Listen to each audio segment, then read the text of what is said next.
Hello students, today we will be discussing animal tissues. Animal tissues are of four types: epithelial tissue, connective tissue, muscular tissue and nerve tissue. Let us get into each tissue type one by one. Epithelial tissue. It is the thin protective layer of cells. They cover the surface of the body and lines the various body cavities and internal organs including blood vessels. So these epithelial tissues are the abundant tissue type in animals. They cover almost all of the body. The entire skin is covered by them. The blood vessels, the blood capillaries, the internal organs, the organs that are present within our body, all are covered by these epithelial tissues. They are the outermost layer of the skin and the lining surfaces of the mouth, nose, lungs, etc. So they are present everywhere. They are usually flat-shaped, cuboidal or columnar. These cells tightly fit together, leaving no space between them. This is comparable to the meristematic tissue of plants. These cells as well are connected to each other as if they are sticking onto each other, and they leave no space between them. Functions of the epithelial tissue include protection, absorption, secretion, etc. Now let us see the types of epithelial tissues. So epithelial tissues can be categorized into 5 distinct categories: squamous epithelium, stratified epithelium, cuboid epithelium, columnar epithelium and ciliated columnar epithelium. Squamous epithelium. It is composed of cells which are thin plates of irregular shapes. If we look here, see, the cells do not have a particular shape. They are all different shaped and they are all sticking to each other. See, there is no gap in between them, which is a characteristic of the epithelial tissue. Where are they found? These cells are found in the outer layer of the skin, in the lining of the mouth and nasal cavities. This squamous epithelium protects the underlying parts from mechanical injury, any kind of germ, any harmful chemical that might enter our body, and also these cells provide moisture and protect the organs from drying up. Next is stratified epithelium. They are found in the skin and in the cornea of the eye. They are composed of several layers. See, there are layers of cells over here, and layers of cells are also known as strata, hence the name stratified. So these stratas may be formed of same or different kind of epithelial cells. The third kind of epithelium is cuboid epithelium. They are found in some parts of the kidney and in some glandular ducts such as those of the salivary glands. You know, the salivary glands are present in our mouth and they secrete saliva. So these cuboid epithelium cells are present in these areas. The next kind is columnar epithelium. They contain vertically arranged cylindrical or brick-like cells. If we take a close look at these tissues, see how these cells look. They are cuboid and they look like bricks. Compared to the other kinds of epithelium, columnar epithelium cells are usually longer. They are generally found in the inner lining of the stomach and intestines. The final type of epithelial tissue is ciliated columnar epithelium. Why the name ciliated? Because this particular columnar epithelium have cilia. What is cilia? These thin projections or hair-like structures which are coming out from the head of the cells, these are known as cilia. They are found in the lining of the trachea or the windpipe. One may ask, what is the purpose of having these cilia on these columnar epithelial cells? So these cilia constantly keep slashing, that is moving or swaying from one side to the other, and move the materials which enter these regions. So they help in the movement of various materials which may enter the windpipe. They are also present in the stomach, so they help in the inward movement of the food in the stomach. The next type of animal tissue is connective tissue. As the name suggests, These tissues are specialized for connecting various tissues and organs. They also support them in order to keep them in their proper place. Connective tissues are of 4 types: fibrous connective tissue, cartilage, bone, and fluid connective tissue. Fibrous connective tissue. They serve for packing and binding most of the organs. You might have heard of these terms: tendons, ligaments. So let us discuss them. So tendons are a type of fibrous connective tissue which connects muscles to bones. Quite often we sprain our legs and we hear that our ligaments are torn. So what are the ligaments? Ligaments are fibrous connective tissues which connect two bones together. Next is fascia. Fascia binds our skin to the underlying structure. So the fascia is holding the skin to the underlying organs in our body. And the next category is the adipose tissue.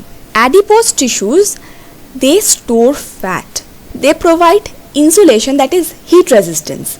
In this case, the cells are filled with oil. So if we see here, these adipose tissues are filled with fat which are yellow in color.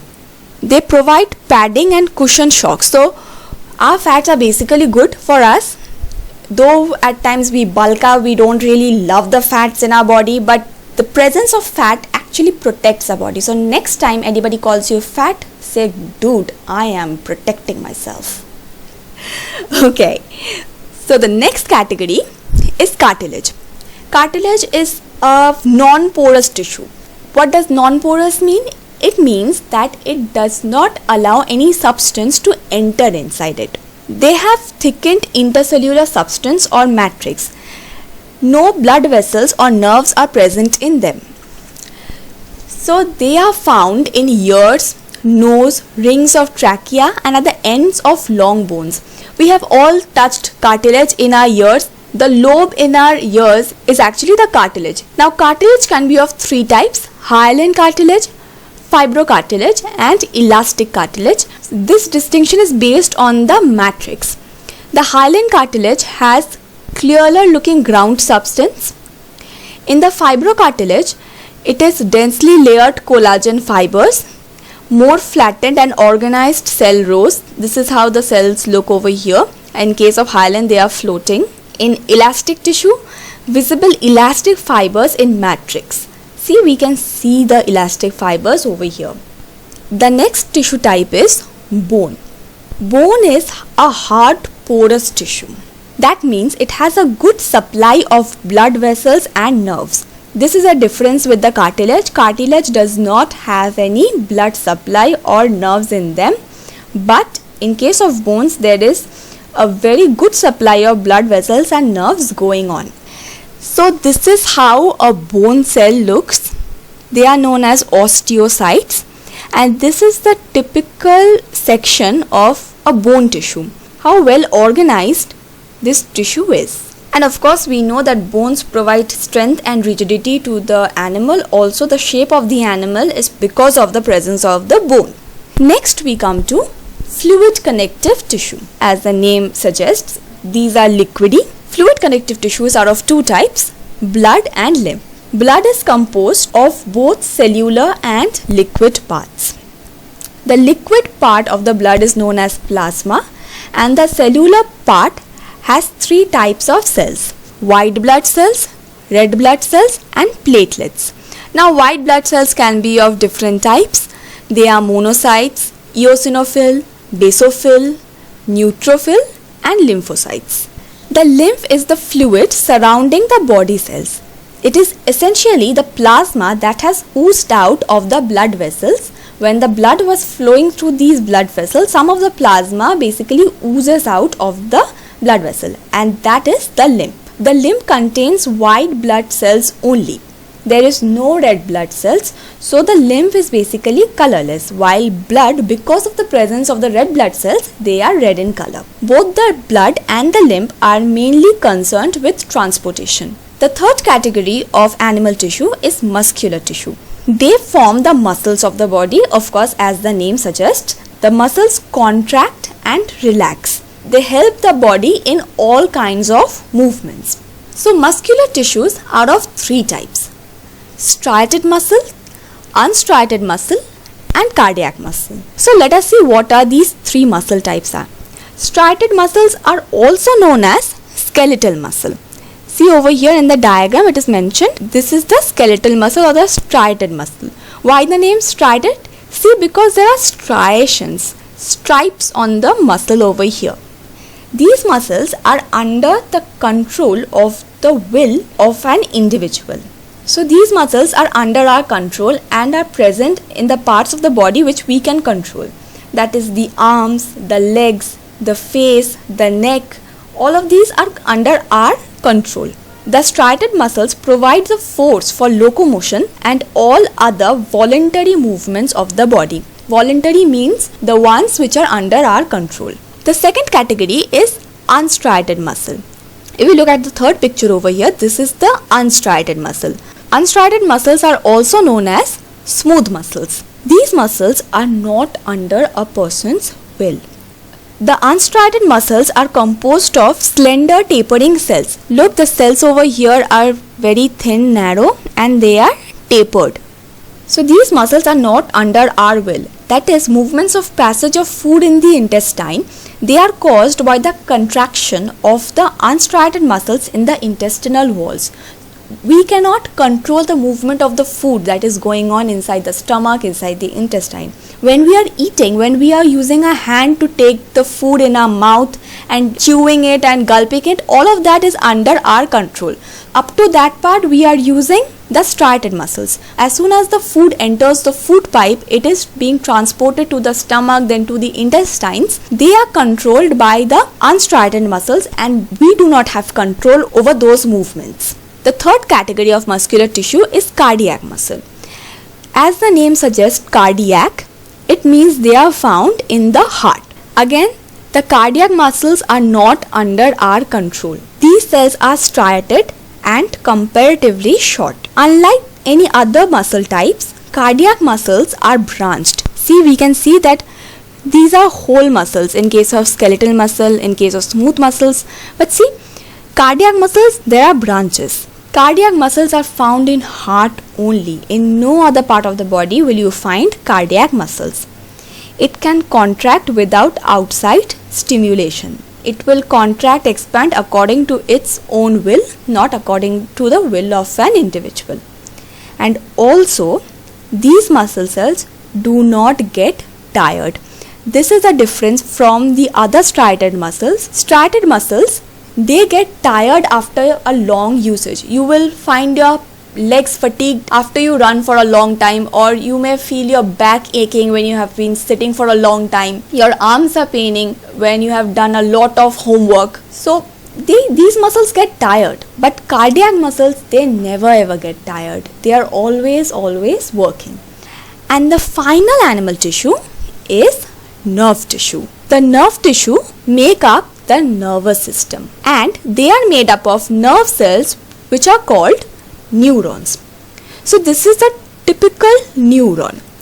So each neuron consists of a cell body which is known as cyton, also known as pericardion. So this is the cell body over here. This entire blue colored structure is known as the cell body. The cell body contains the nucleus. They have one or more elongated hair-like extensions which are known as dendrites.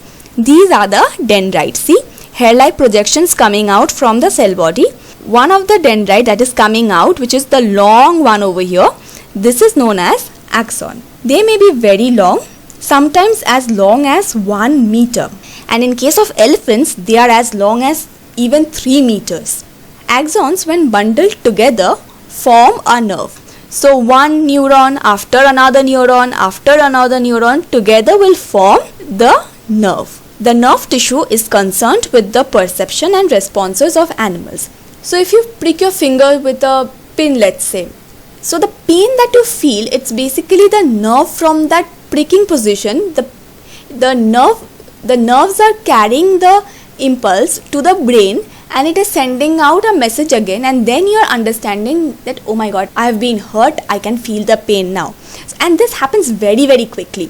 So from blinking to writing to walking, all of these are controlled by the nervous tissue.